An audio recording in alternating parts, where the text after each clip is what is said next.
அவ எந்த பொண்ணு ஆசைப்படுறான்னு தெரிஞ்சுக்க வேண்டாமா? யாரு?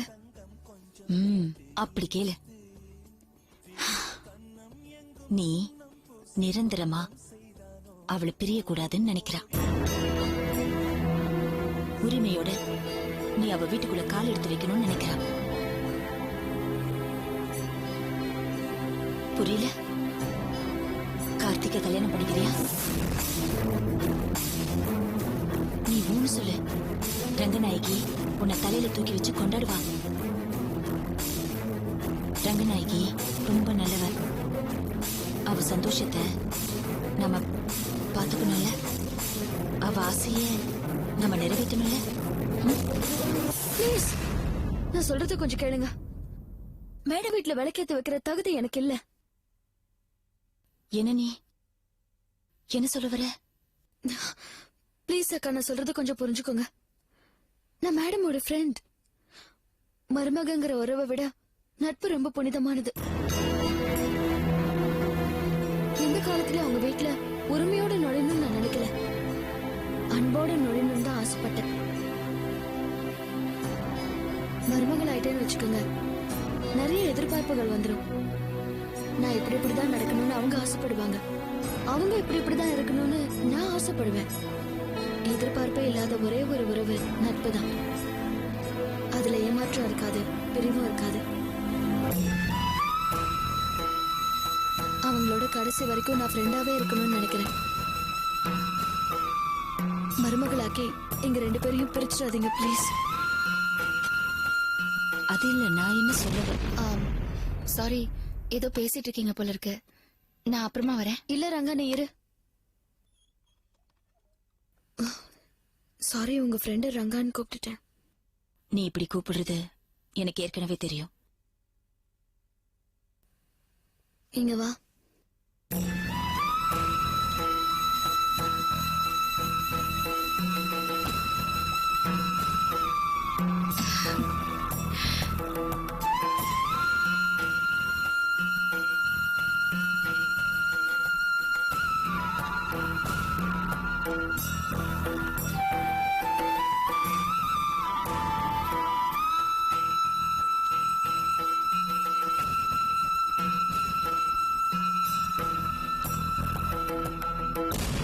ரங்கா, நான் சொல்றத கொஞ்சம் புரிஞ்சுக்கோ. நான் எப்பவும் உன் ஃப்ரெண்டாவே இருக்கணும்னு தான் நினைக்கிறேன். உடுக்க எழுந்தவன் கை போல அங்கே இடுக்கன் கலைவதாம் நட்பு. அப்படிப்பட்ட ஒரு ஃப்ரெண்டா இருக்கணும்னு தான் நினைக்கிறேன்.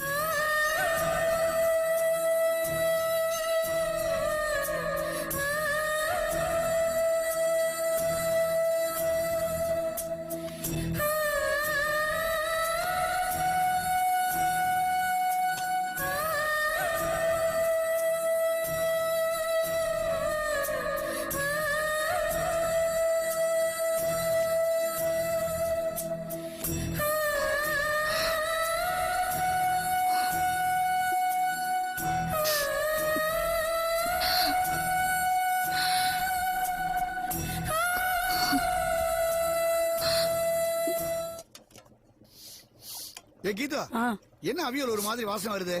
மருமக மசக்கையில கேட்டிருக்கா. புள்ளத்தாச்சி பொண்ணு பிடிக்கிற மாதிரியா பக்குவமா ஒழுங்கா பண்ணு. நீங்க முதல்ல ஒழுங்கா மாவை ரெடி பண்ணுங்க. 1000 சொல்லு. கர்ப்பமா இருக்கிற மருமக பொண்ணுக்கு பிடிச்சத பண்ணி போறதுல இருக்க சந்தோஷம் வேற எதுலயும் கிடையாது. கருவேப்பிலை கொழுந்து மாதிரி ஒரே ஒரு பையன் இருக்கான்.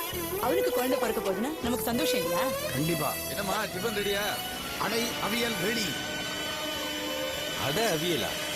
ஆமாண்டா. மோகினி நேற்று ராத்திரி அம்மா கிட்ட அடவியல் சாப்பிடும் போல ஆசையா இருக்குன்னு கேட்டாலாம். அதான் அடவியல் ரெடி பண்ணிக்கிட்டு இருக்கான். எனக்கு பிடிக்காதம்மா. அப்ப வெளியில போய் சாப்பிடு. ஹோட்டல்ல போய் சாப்பிட்டு அப்புறமா நான் ஆபீஸ் போறதா? பாரு, இந்த வீட்டை பொறுத்த வரைக்கும் இனிமே என் மருமகளுக்கு எதெல்லாம் பிடிக்குதோ அதுதான் இங்க சாப்பாடு, டிஃபன் எல்லாம். யார் யாருக்கு பிடிக்கலையோ வெளியில போய் சாப்பிடலாம். எனக்கு கூட வா. உங்களுக்கும் தான். ஏய், எனக்கே இப்படியா? உனக்கு அப்படிதான். அடை அவியல் சாப்பிடு, இல்லன்னா வெளியில போ. சரி, ஆபீஸ் டைம் ஆச்சு, நான் கிளம்புறேன். வரம்பா. ஏய், இங்க வா. மாவு அரைஞ்சது போதுமா பாரு. இன்னும் கொஞ்சம் தண்ணி ஊத்துனுங்க. மூடி போட்டுருங்க. மாமா, ஆபீஸ் கிளம்புறேன். அத்தை, நான் கிளம்புறேன். உனக்காக அடாவியல் பண்ணிட்டு இருக்கேன். சாப்பிட்டு அப்புறம் ஆபீஸ் போலாம். இல்ல அத்தை, டைம் ஆச்சு, லேட் ஆயிடும். நான் வேணா ராத்திரி வந்து சாப்பிடுறேன். ஐயோ, சூடா சாப்பிடணுமா? ஆறிச்சுன்னா அவுல் ஆயிடும். இது பாருமா, நான் சொல்றது கேளு. நான் சுட சுட செஞ்சு போடுறேன். நீ அங்க போய் உட்காரு, இருந்து சாப்பிட்டு அப்புறம் ஆபீஸ் போலாம். இல்ல அத்தை, நான் சொல்றது கேளு. நீ போ. மாமா ப்ளீஸ். இல்லம்மா கர்ப்பமா இருக்கு, பிடிச்சது சாப்பிடணும், இல்லன்னா பிறக்க போற குழந்தைக்கு காதுல சீழ்வடியும். போய் உட்காரு. போ போ.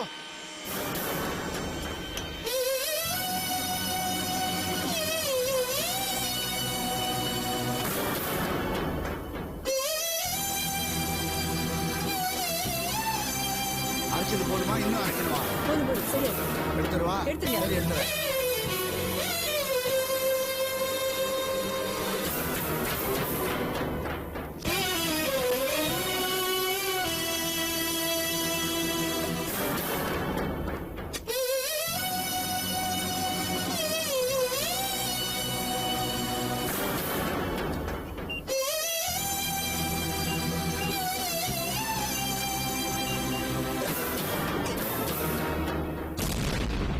Hello, doctor Neelaveni Narayanasamy.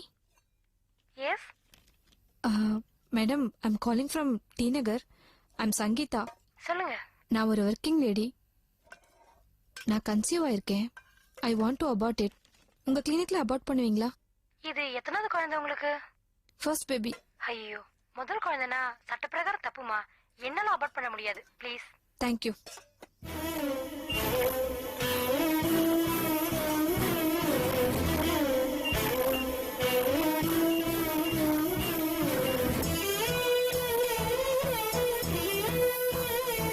Hello, is it Dr. Saranya? Yes. Madam, I'm calling from Prishivakam. I'm Kavita. I'm a college student. By mistake, நான் கன்சீவ் ஆயிட்டேன். நான் அதை அபார்ட் பண்ணணும். உங்க நர்சிங் ஹோம்ல அபார்ட் பண்ணுவீங்களா? சாரிமா, எங்க ஹாஸ்பிட்டல்ல இது மாதிரி அபார்ஷன் கேஸ்ல நாங்க பார்க்கறது இல்லை. Sorry, please. தேங்க்யூ.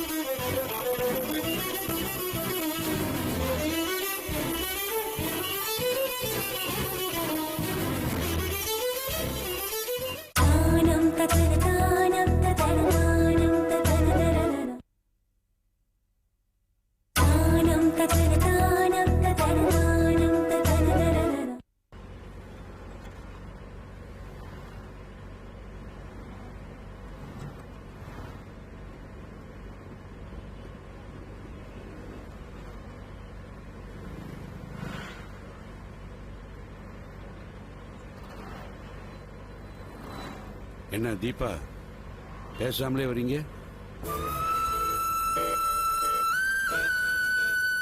ஏதாவது பேசுங்க. ஏமா, நீங்களாவது பேசுங்க.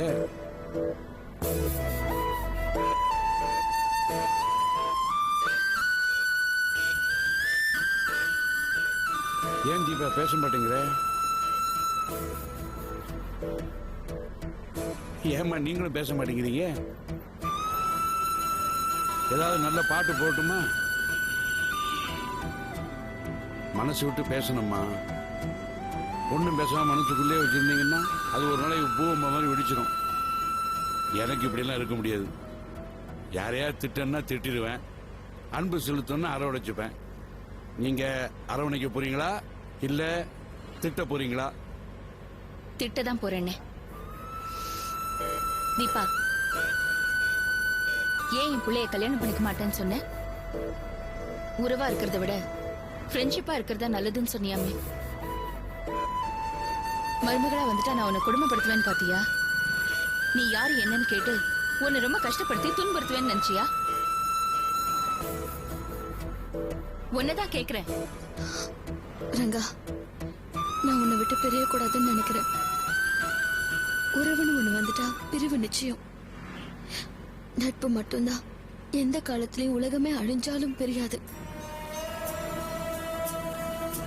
நட்பு மட்டும்தான் ஜாதி, அந்தஸ்து, வயசு இது எதையுமே பார்க்காது. நான் என் ரங்காவை விட்டு பிரிய கூடாதுன்னு இருக்கேன். காதல்ல, கணவன் மனைவி உறவுல, அப்பா புள்ள உறவுல எல்லாத்துலயுமே ஒரு எதிர்பார்ப்பு இருக்கு. நான் என் ரங்கா கிட்ட எதையுமே எதிர்பார்க்கல. எப்பவுமே உனக்கு ஃப்ரெண்டாவே இருக்கணும்னு நினைக்கிறேன்.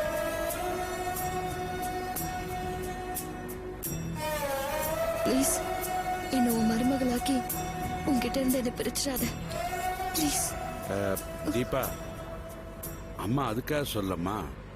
அவங்களுக்கு அப்புறம் இந்த பங்களா பிஸ்னஸ் இதெல்லாம் பார்த்துக்கிறதுக்கு பொறுப்பான ஒரு ஆள் வேணும். பசங்க நல்லவங்க தான், இருந்தாலும் அந்த அளவுக்கு சரியில்லை. அதான் காசி அண்ணன், நான் உங்க பையனை கல்யாணம் பண்ணிக்கிட்டு அவங்க மருமகளாயிட்டா என் மனசுலயும் பேராசை வந்துடும். அவங்க சொத்து முழுக்க நானே அடையணும்னு நினைக்க ஆரம்பிப்பேன். ஏன் நான் ஃப்ரெண்டாவே இருந்து ரங்காக்கு உதவி பண்ண மாட்டேனா? ரங்கா, கண்டிப்பா எல்லா விதத்திலயும் உனக்கு நான் உதவி செய்வேன். அதுக்காக இல்லைம்மா, நாளைக்கு உனக்கு வேற இடத்துல கல்யாணம் ஆயிடுச்சுன்னா அப்புறம் அதெல்லாம் இந்த ஜென்மத்துல நடக்காது. கடைசி வரைக்கும் நான் ரங்காக்கு ஃப்ரெண்டாவே இருப்பேன். ப்ளீஸ் என்ன புரிஞ்சுக்கோ ரங்கா. இனிமே இதை பத்தி நம்ம பேச வேண்டாம்.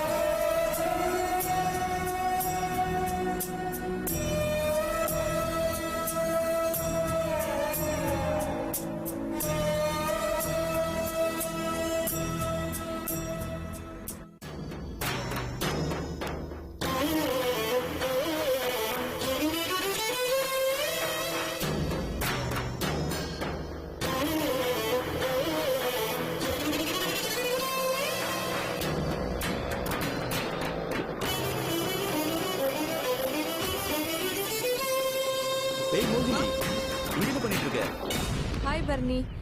ஒன்றும் இல்லை, என் ஃப்ரெண்ட் ஒருத்தங்களை பார்க்கறதுக்காக வெயிட் பண்ணிட்டு இருக்கேன். என்ன ஹாஸ்பிட்டல் பக்கத்துல? உனக்கு உடம்பு சரியில்லையா? இல்ல வேற யாருக்காவது உடம்பு சரியில்லையா?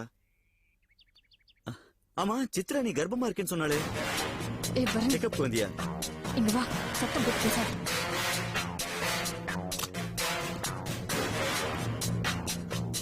டிரைவர் இருக்கான்ல, அவன் முன்னாடி நீ சத்தமா பேசுற. என்னப்பா, கர்ப்பமா இருக்கிறது சந்தோஷமான விஷயம் தானே, அதுக்கே டென்ஷன் ஆகுற? புரியாம பேசாத பர்னி. உனக்கு என்ன பத்தி நல்லா தெரியும். எனக்குன்னு லைஃப்ல சில ஆம்பிஷன்ஸ் இருக்கு. நான் செந்தில கல்யாணம் பண்ணிக்கிட்டதே எங்க அம்மாவோட கம்பல்ஷனுக்காக தான் உனக்கு தெரியும்ல. அவங்க டோட்டலா மிடில் கிளாஸ் ஃபேமிலி. அப்படி ஒரு வீட்ல என் குழந்தை பிறந்து வளரணுமா தான் நான் யோசிச்சுட்டு இருக்கேன். இங்க பாரு பர்னி, எனக்கு மட்டும் நல்லபடியா ஒரு பிசினஸ் செட் ஆயிடுச்சுன்னா நான் செந்தில கூட்டிட்டு தனியா வந்துடுவேன். எனக்கு பிறக்க போற குழந்தை பணக்கார குழந்தையா தான் இருக்கணும். அதுக்கு என்ன பண்ண போற? இந்த குழந்தைய அபார்ட் பண்ணிட்டு 5 வருஷம் கழிச்சுதான் குழந்தை பெத்துக்க போறேன். ஆனா எந்த ஹாஸ்பிட்டல்ல போய் கேட்டாலும் செந்தில் கூட வரணும், சைன் பண்ணணும், இல்லனா அபார்ட் பண்ண மாட்டேன்னு சொல்றாங்க பரணி. இதுக்கெல்லாம் அவங்க வீட்டுல ஒத்துக்க மாட்டாங்க. ஆனா இது தப்பு இல்லையா மோகினி? எது தப்பு? எனக்கு பிடிக்காம ஒரு குழந்தைய சுமந்து பெத்துக்கிறனே, அது மட்டும் தப்பு இல்லையா? இங்க இருக்கிற டாக்டரை இன்ட்ரோடியூஸ் பண்ணி வைக்கிறேன்னு என் ஃப்ரெண்ட் ஒருத்தர் சொல்லியிருக்கா. அதுக்காக தான் வெயிட் பண்ணிட்டு இருக்கேன். இத பார், தெரியாத டாக்டர் கிட்ட போய் உடம்புக்கு எடுத்துக்காத. எனக்கு தெரிஞ்ச டாக்டர் ராதாபாய்னு ஒருத்தர் இருக்காரு, நான் அவர்கிட்ட கூட்டிட்டு போறேன். நிஜமாவா? நிஜமா? அப்புறம் செந்தில் வந்து சைன் பண்ணணும்னு சொல்லி கேட்க மாட்டாங்க. எனக்கு ரொம்ப தெரிஞ்சவங்க, நான் சொல்றதை செய்வாங்க. நீ ஒண்ணு பண்ணு, நாளை காலையில 10 மணிக்கு வந்துரு, நான் கூட்டிட்டு போறேன். சரியா? ம். ஆனா பரணி, வெளியே யாருக்கும் தெரியக்கூடாது. நிச்சயமா சொல்ல மாட்டேன். Thank you. Thanks a lot. Welcome. நீ கிளம்பு. இந்த மாதிரி இடத்துல நிக்காத, நீ முதல்ல கிளம்பு.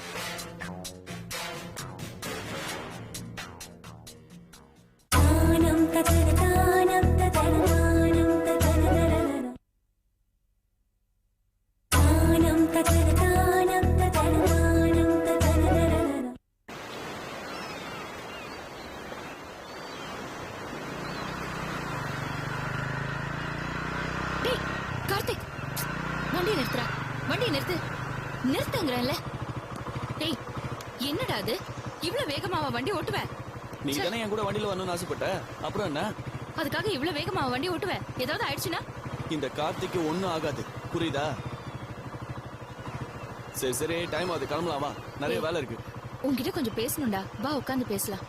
இந்த பார், பிசினஸ் பாரு, முடிய விட்டு நல்லவனா இரு, ஷேவ் பண்ணு. இந்த மாதிரி அட்வைஸ் ஏதாவது பண்ண ஆரம்பிச்சேன்னு வச்சுக்க, அப்புறம் என்ன பண்ணணும்னு நினைக்க தெரியாது. அதெல்லாம் எதுவும் சொல்ல மாட்டேன். நீ வா முதல்ல.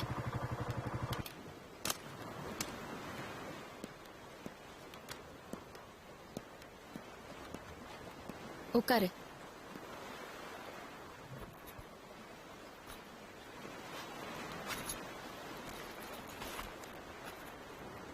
இந்தா. என்ன இது? பொம்பளை பிள்ளைங்க போட்டோ வச்சு நீ என்ன பண்ற? இந்த போட்டோஸ்லாம் உனக்கு பார்த்த பொண்ணுங்க. இதுல யார் பிடிச்சிருக்குன்னு பாரு, கல்யாணத்தை முடிச்சிடலாம். யார் வேலை இது? யார் வந்து உங்ககிட்ட சொன்னா என்ன கல்யாணம் பண்ண சொல்லி? உன் கூட ஒண்ணு சுத்திட்டு இருக்க அந்த தீபா, அது வந்து சொல்லிச்சா? ஓவரா விளையாடிட்டு இருக்கா அவ. சொல்லி வை, வெட்டிடுவேன். சொல்ல அவகிட்ட. ஏய், தேவையில்லாம எதுக்கு நான் தீபாவை இழுக்கிற? உன் கல்யாணத்தை பத்தி பேசினது உங்க அண்ணன் பரணி. அவ ரொம்ப விளங்கிட்டா கல்யாணம் பண்ணி. அவன் வந்து எனக்கு சொல்றானா? வேலையை பார்த்துட்டு போ சொல்லு. நீ யாரையாவது விரும்புறியா? விரும்புறானா? இல்லடா, மனசுக்குள்ள யாராவது இருக்காங்களான்னு கேக்குறேன். மனசுக்குள்ள யாரும் கிடையாது, மண்டையிலயும் எதுவும் கிடையாது. என்ன இத பார், நான் யாரையாவது லவ் பண்ணா உன்கிட்ட கூட்டு வந்து கால்ல விழுந்து ஆசீர்வாதம் வாங்க போறேன். பரணி பண்ண மாதிரி நான் எதுக்கு பயப்பட போறேன்? இத பாருமா, எனக்கு இந்த கல்யாணம், பிசினஸ் இதெல்லாம் எதுவும் ஒத்து வராது. நீ உயிரோட இருக்கிற வரைக்கும் உன்கிட்ட இருந்து பணத்தை வாங்கி ஜாலியா என்ஜாய் பண்ணுவேன். அவ்வளவுதான். அப்புறம் அதெல்லாம் பாத்துக்கலாம். நீ செத்தப்புறம் ஓகேவா?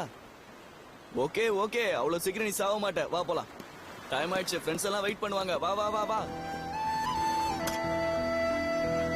வா மாமே, டைம் ஆகுது.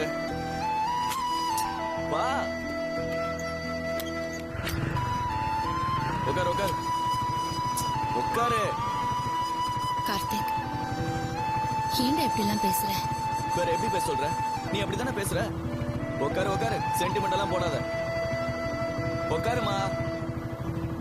இது பாருடா, அம்மா கிட்ட நீ இந்த மாதிரி எல்லாம் பேசுறியே, தப்பு இல்லையா? கொஞ்சம் இறங்குமா. ஏன் இறங்க சொல்றேன்.